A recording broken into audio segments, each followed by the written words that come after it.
कुछ top cheque bounce cases supreme court और various high courts के। सो हाय एवरीवन, मैं हूं पापिया और आप देख रहे हो डिकोड द लॉ। तो चलिए आगे बढ़ते हैं पहली केस की तरफ। मान लो किसी ने आपका चेक बाउंस होने पर यह कह दिया, ये सिग्नेचर तो मेरा है ही नहीं।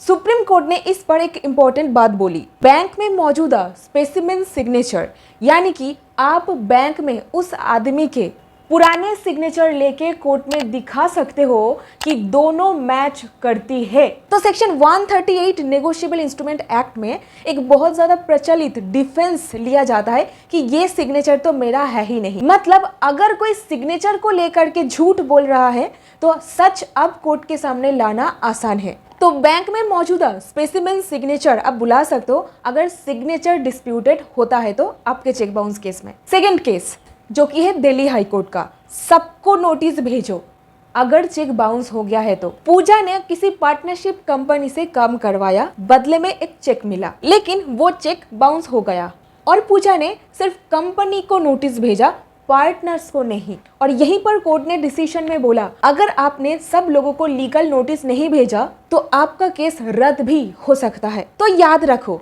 अगर चेक दिया है हर जिम्मेदार इंसान को नोटिस भेजना जरूरी है।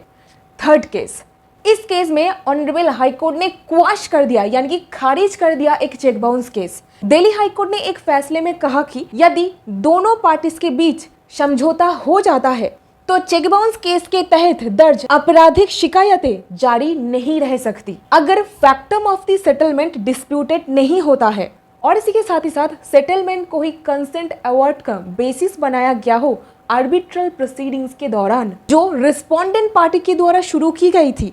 उस परिस्थिति में अगर केस को कंटिन्यू किया जाता है, ये abuse of process of law होता है।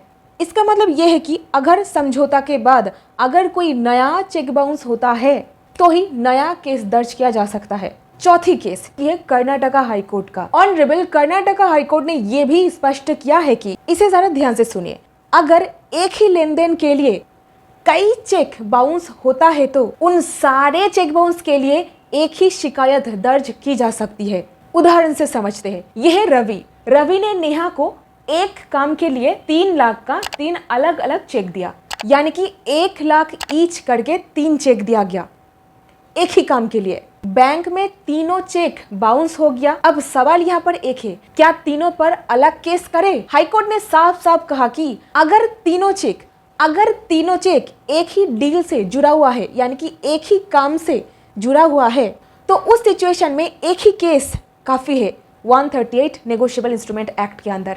ये रूलिंग आपका वक्त, पैसा और एनर्जी तीनों बचाता है। फिफ्थ केस, अब बात करते हैं एक नया सुप्रीम कोर्ट केस की।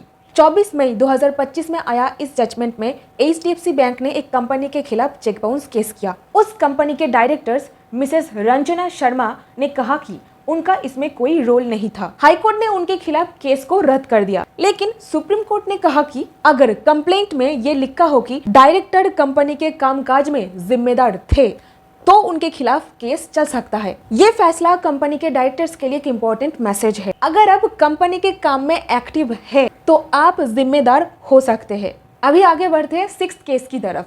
गलती से केस खराब हो गया। ये एक रियल वर्ल्ड एग्जाम्पल है, स्पेसिफिक कोई केस नहीं है। राजेश जी एक छोटा सा व्यापारी है, उसने 2 लाख का उधार दिया और एक चेक लिया और चेक बाउंस हो जाता है। उसने कोर्ट में केस भी डाल दिया, लेकिन एक गलती कर दी, उसने नोटिस गलत तरीके से भेजा और इस वजह से उसका केस वीक हो गया। ये कहानी बताता है कि कानूनी प्रोसेस में हर एक स्टेप सही तरीके से करना कितना जरूरी होता है। और यहीं पर अगर आपके दिमाग में कोई सवाल हो तो मुझे जरूर कमेंट पर लिख करके बताइएगा। So that's it in this video. उम्मीद करती हूँ आपको इस वीडियो से कुछ ना कुछ वैल्यू मिला है। अगर मिला है इसे एक लाइक, चैनल को सब्सक्राइब और जरूर इसको शेयर करें। बहुत बहुत धन्यवाद आपका।